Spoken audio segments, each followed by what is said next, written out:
Welcome to this edition of Journals of Spiritual Discovery, brought to you by spiritualteachers.org. I'm your host, Sean Nevins.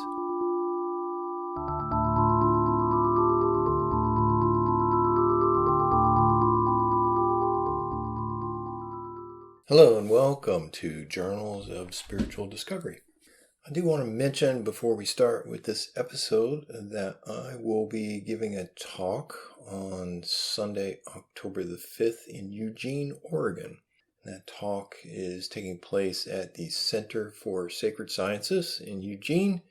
And if you are in the area, I would certainly hope that you could actually come by and see that talk in person. But if not, they will also be doing a Zoom broadcast of that event. Check out centerforsacredsciences.org or just Google Center for Sacred Sciences.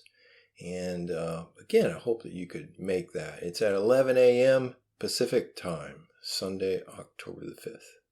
So, this episode is going to be a little different. It is a Q&A. And I asked some weeks ago for listeners to send in questions, and I would do my best to give some answers or at least some thoughtful commentary. I've never done anything like this before, and it certainly promises to be a lot more talking than I would normally do on a podcast. Generally, I enjoy asking questions of my guests and doing as little talking as possible. We'll see how this goes. I'll just jump right in. I've got several questions here. The first of these, I'll just say I really appreciate this listener who sent in this question because they sent a long and very thoughtful email about how they've been wrestling with this issue. The core question: what is the balance between striving for an exemplary life and letting go of striving of any kind? Just to give you a little of the background that they provided, they mentioned Angelo Duilio, I believe is his name, and a talk that he gave about doership is exactly what is relinquished when awakening occurs. And the questioner wrote, I get the concept that the essence of awakening is experiencing that there is no doer. There is no need to leave any kind of mark in one's life, and there is nothing to hang on to. The body, in the sense of being a separate self, is an illusion woven from patterns, memories, and thoughts that are rooted in the past. And I can't force this massive shift in identity. I've practiced for years, and I've had many glimpses into non-dual awareness. I frequently experience a quiet mind and contact with a vastness that is out of time, and here I am. How do I fully engage in doership, taking care of myself and doing all of the necessary life maintenance activities, while at the same time constantly reminding myself that there is nobody here to take care of?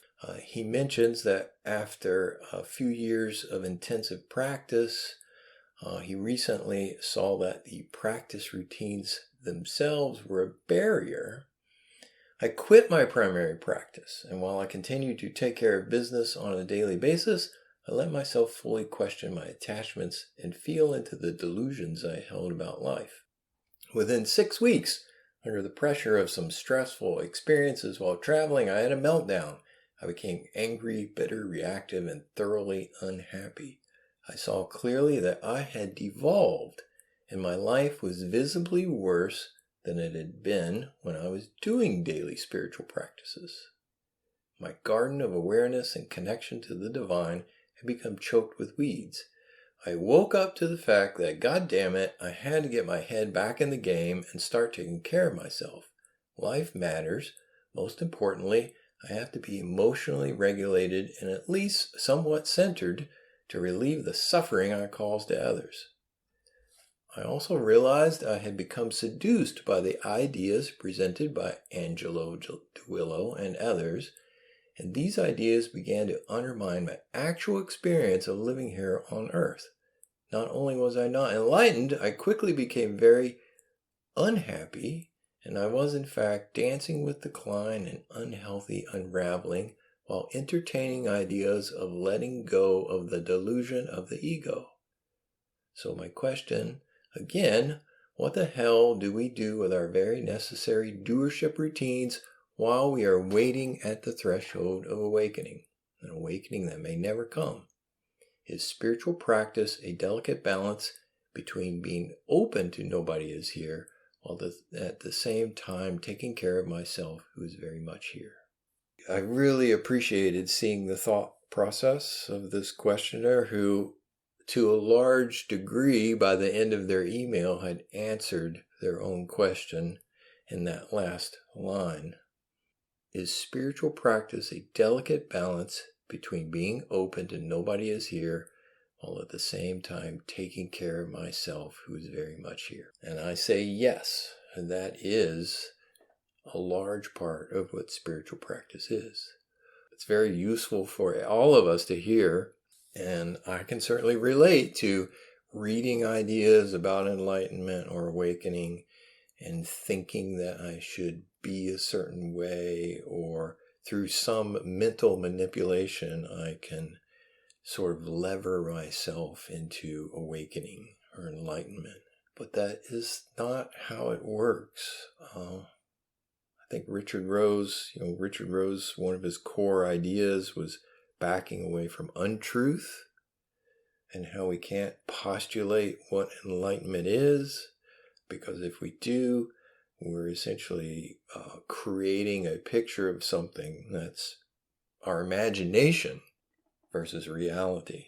Being open to nobody is here. That really is a powerful way to approach this. To be open to the idea, the possibility that the truth may be that all that I know myself to be and understand myself to be may not be true. Yet that doesn't mean that I am going to not feed myself in the morning. I'm not going to get a good night's sleep. I'm not going to go to work the next day. I'm not going to take care of my family. Doesn't mean that, but it means being open to possibilities. So thank you for that question. I really feel like you did answer that one yourself as well as I could have answered it. So thank you for sharing that with everyone. Another question that came in, and they wrote, another thing that was on my mind was, how does a seeker tread water? And this is an idea that I talk about in my book Subtraction. At the very end, there's a chapter called Spiritual First Aid, and I mention developing the ability to tread water. And they wrote, I go through bouts of being up only to be followed by a down with some backsliding thrown in for good measure. It is easy to feel like I'm on a spiritual path when I'm fighting some negative traits or tendencies, or seeing some glaring precipice of identity to back away from. But when that is gone, I feel lost, unenamored with my path, struggling in a direction into what seems just vagueness. I get addicted to the pendulum swings because it feels solid. I don't believe I've ever got flung out from that pendulum swing into any real prolonged period of just treading water. So I am intrigued by this term, to tread water. It is not as easy or overlookable as I had first assumed when seeing that term years ago. So, yeah, I would say that to tie this into what you wrote, treading water is that place where my normal approach to the spiritual path isn't working. I'm not excited. You use the word feeling lost or unenamored. You've lost your connection to the thread of inspiration or to the thread of curiosity. And what do we do in those moments?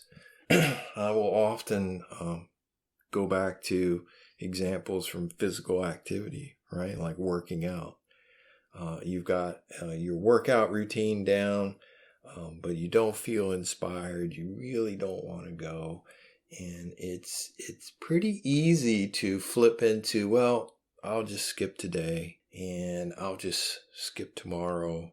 And then before you know it, the habit's broken and you haven't worked out in 3, 4, 5 weeks. You go regardless of how you feel. And that is treading water. You're essentially holding the line of your practice until some new inspiration appears. It may feel like nothing's happening, but if you stick to your routines, stick to your habits, you can prevent backsliding and losing time from falling out of your habits. Because you might say to yourself, well, what does backsliding even look like on a spiritual path? The whole path itself, it's not like working out. It's not like, okay, I did sit-ups for 4 weeks and now I feel like my abs are a lot stronger. Now I haven't done sit-ups for 2 weeks and my abs feel weaker.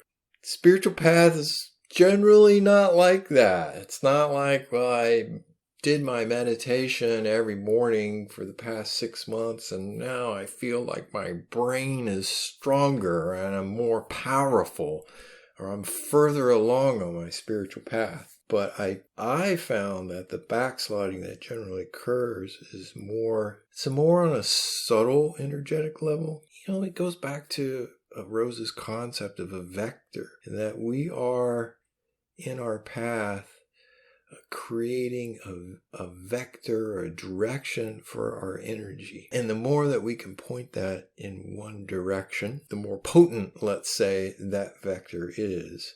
And the more we're essentially saying to the universe, whatever is out there, this spiritual path, spiritual question, this quest is the most important thing to us. It's like we preserve a space into which an inspiration can fall and be heard. And I think that last part is what's key. And be heard, because God, the universe, angels, whatever it is, our higher self is always speaking to us. But our mind is generally too clouded with thoughts, too clouded with plans for the future, too crowded with desires for this and that, to have the space to hear. The more that we can hold our vector, keep to our practice, the more that we allow that space to be present and allow the possibility of hearing our next inspiration. In my experience is that the inspiration always eventually comes. All right, so thank you for that question. See, there was another listener who sent several questions. I'll take a whack at these. These are maybe a little more conceptual, but I'll try to feel into what's behind these questions and what the questioner was perhaps really trying to get at. Question 1. How to see, then realize the not-to-ness of opposites. The first thing that comes to mind, and this is conceptual, however, is Benoit's conciliatory principle. And I think that's what this reader is really asking about. So Benoit had the illustration of a triangle, and at the base of the triangle, there were two opposites. So let's say apparent life and apparent death, right? Those are two opposites. And what is the reconciliation of those two opposites, life and death? If we could hold those two thoughts, ideas in our mind at the same time, we may find a place or a space from which not really a merging, but a third way emerges. And that, in Benoit's illustration of the triangle, your base of the triangle was the two opposites, and at the apex of the triangle was the conciliatory principle. And so this question is saying, hey, how do I do that? Just tell me how that's done. How do I hold in my mind the feeling of my life and the feeling of my death? Or someone close to me, let's say, or a pet who in one moment was alive and with me, and then I saw them pass away into a different state, into death. How do I ride those two feelings? How do I hold those two feelings? I'm trying to feel my way into explaining that, into what it is to experience both those things within seconds of one another, and to feel in some way that there is a third, there is an alternative, there is something that transcends life and death. And I wonder if the questioner could find two opposites that had that sort of feeling for them, that weren't conceptually interesting or a curious thing to think about, but something that had real powerful emotion behind two opposites. And if they could allow themselves to feel deeply those two opposites, and essentially almost like rolling a marble between your two hands, the consideration or the feeling of those two states, rolling that back and forth in the mind and feeling for some moment of relief, maybe is the word, feeling for some moment of uplifting in that mix of, let's say, sadness and joy. There's some hint of peace. Maybe that's a way to feel into that realization of the not two-ness of those opposites. So question number 2 is just about as difficult to try to provide an answer to. How to notice the background. How to notice the background. I think that what they're asking about is what we many of us probably have a feeling for now and then, or an experience of now and then, that there's something behind all of this apparent motion, action, doing. There's some stillness. There's a background. Patty Ann Rogers had a poem called I believe it was called The Background Beyond the Background. And that's what she's pointing to, is this greater whole that is holding all things. And of course, that's just a concept, right? How do we notice it? How can we experience it? Something that I have been doing and finding a lot of value to is just taking 5 minutes. Just taking 5 minutes a day and just sitting and doing nothing, but having a view that I can look at has been helpful for me in making this very apparent, this background very apparent. And by view, I mean not sitting in front of a blank wall and doing wall staring for 5 minutes, but finding a window or doorway, a patio, something where I get a little view of distance. I can look into the distance a bit and get my gaze focused outside of where typically in a day most of my gaze is within 4 or 5 feet of myself. Letting my gaze go further, relax, and literally doing nothing. Like, I don't have a journal, I don't have a recording device, no pen, paper, nothing, just sitting. And if some great idea comes to me in that space, I just ignore it. And a feeling, a sense of the background almost inevitably arises in that.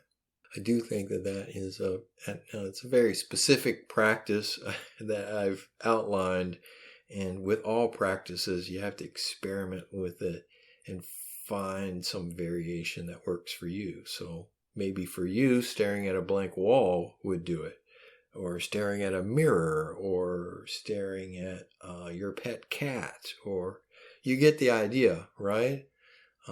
There's a general concept there, which I think is pretty core, of letting ourselves do nothing for a few minutes each day so that something can arise other than our ordinary mental consciousness.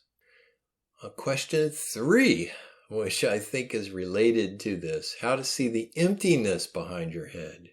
So they're essentially asking about Douglas Harding's headlessness. As many of you probably know, Douglas Harding has any number of experiments, as he called them, where he helps you turn your attention to the space or the place where we think in our imaginations that we have a head. But for example, his little pointing finger exercise makes it pretty apparent, if you go by present evidence, that the space where you imagine that you have a head is actually a vast, open, clear spaciousness in which all things are arising. So how to see the emptiness behind your head? Number 1, I would recommend exploring Harding's ideas, because they very quickly turn your attention behind you. Also, if you haven't looked at John Wren Lewis's material, Wren Lewis doesn't have much in the way of advice of what to do or directions to look, but he does have some very beautiful descriptions of his awakening experience. And I found that those gave me a sense, a Douglas Harding-like sense of there's something behind, there's something in back, there's some direction that I could almost be pulled into or fall into, place of emanation perhaps. And that is what this question is getting at, how to see that emptiness behind your head. Question 1, 2, 3, 4. Does an ant have a self? If not, then why do you? I would say yes, an ant does have a self. So maybe that's just an easy way for me to get out of the second half of that question. If not, then why do you? I think humans have a lot of hubris about their self and feeling that they are very special, and that most of their human qualities are actually just animal qualities that we share with many, many animals, and for all I know, with plants as well. I've watched many a little spider in my time, for example, do a lot of planning in terms of where it is going and what it's after. Now, I guess I could flip it entirely and say that, if we're going to say that an ant doesn't have a self, because we're going to say that, that ant's planning is just instinctual, then I would say the exact same thing of a human. That what we believe is our self and what we believe is our will is just instinct and is just as instinctual as that of an ant. Question 5, and this is the last one from this listener. How much can you actually control? From a practical standpoint, I've never been one. This question borders so much on do we have free will, which is a question that I think a lot of people waste a lot of time on, frankly. My beliefs or my practical experience in the spiritual path is that I will assume that I have control. I will assume that I can make choices. I will assume that I am going to choose to read this particular book today, or listen to this podcast, or do a meditation, or go see a lecture or teacher, whatever, all these things that I lump as part of a spiritual path, that I have some control over those, and I'm going to exercise my will. I'm going to build a vector, as Rose would say. And I think that's a key part of becoming, is that we are going to make choices. That we could go left or we could go right, and we're going to make a choice to go right in a direction that feels like it has more potential for discovery to answer the deepest questions in my life. Who am I? Where did I come from? Where am I going? Or whatever for you is the deepest question that you want an answer to. Well, I feel like, how much can you actually control? I mean, it's easy to use that question to just kind of self-sabotage whatever you're trying to do and throw up your hands and say, well, I'm just going to let go. I can't do anything. It's kind of like that, the questioner who was asking about doership, and listening to Angelo Duilio talk about doership is what gets relinquished, and, oh, well, then I should relinquish doership. Well, you saw where that took him into a place that was much worse in terms of life experience than what was happening when he was doing his spiritual path. At the same time, right, just like the questioner realized, there's a delicate balance between being open to nobody is here while at the same time taking care of myself, who is very much here. We can consider and feel into the idea, how much do I actually control? And do experiments, right? Do meditations, watch. An exercise I often have people do is just pay attention to yourself speaking, myself right now. If I pay attention to my speaking, can I actually claim that I'm controlling in some way these words that are coming out of my mouth and coming out of my brain? Or is this just happening?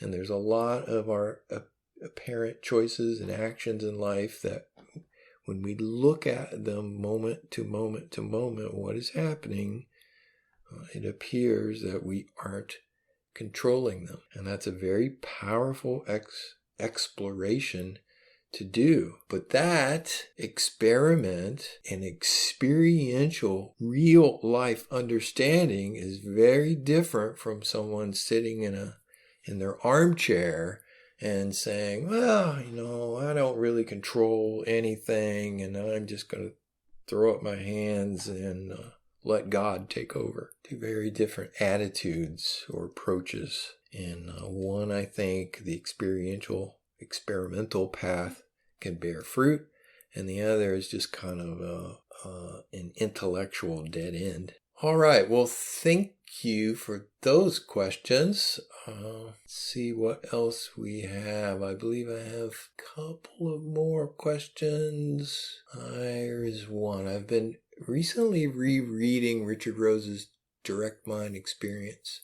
On page 78, he talks about the reverse vector and says you should ask what is untrue, what is absurd or ridiculous for you. I have a very persistent mental knee-jerk reaction to certain thoughts that I've been working on for years. I know it's absurd and ridiculous. I have explored numerous reasons for it. Pride, feeling a lack of control, a lack of self-respect, among others. It has lessened over the years, but I'm still trying to find the root cause of the reaction. And I appreciate the reader. They explained more about the apparent cause of the reaction. I really appreciate them sharing that. I won't share those details. They continued, my questions are as follows. How will I know if and when I find the root cause? How do you know if what you're doing to find the root cause is backing away from untruth, or if it's just psychoanalysis? Do I even need to find the root cause? Is understanding the trigger and response enough? Great question, very practical question, which I appreciate. And this reminds me of, I also wrote in Subtraction in the spiritual first aid portion of that book.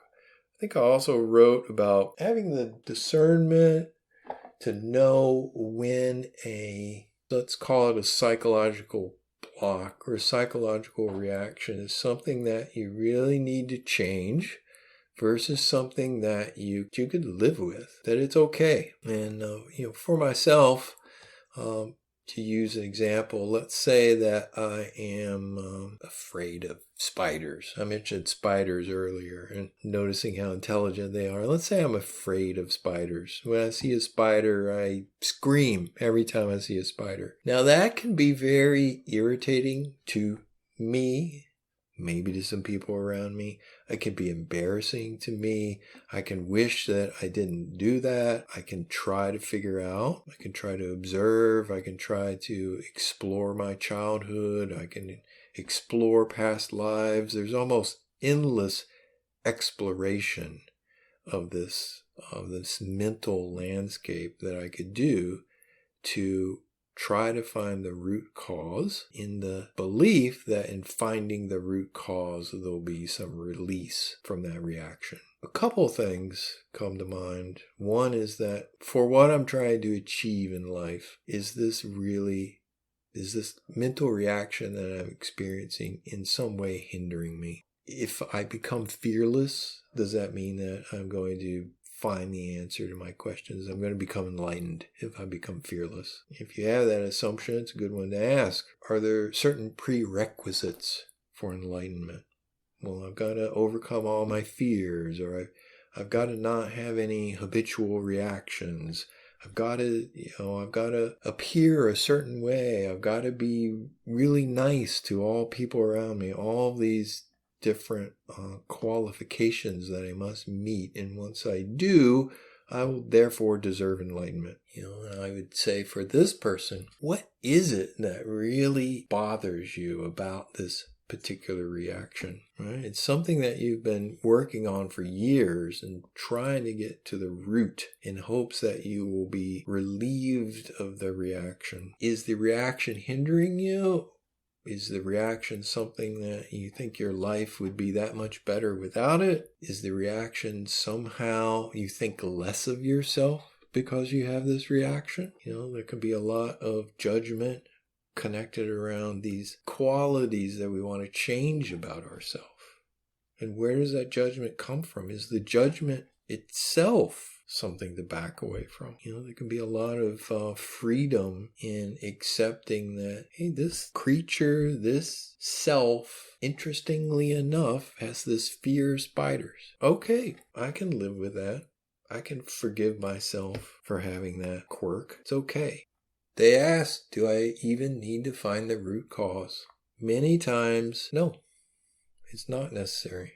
Now, there are certain reactions that maybe we do find are a hindrance. We do have some sense that this is slowing me down, that this is something that I've got to get to the root of. In that case, well, how do you know when you've gotten to the root? Just thinking about my own experience, I think that there's only been a few times, I think, where I felt like I got to the root of a reaction, and I got an understanding of that reaction and the whys of it. But I found that didn't necessarily mean that the reaction instantly went away. There may have been a sense of relief, a sense of like a lightening, like Paul Hederman would say, like a traveling lighter kind of a feeling. But it didn't necessarily mean that the reactive pattern itself vanished. Maybe it was much less.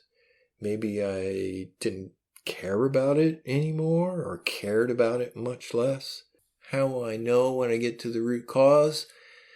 Well, of course, everybody's different. I'm sure there are many people who have had experiences of getting to the root of some sort of psychological knot, and they were then free from the reactions. I just can't say from my own experience that I've had that happen.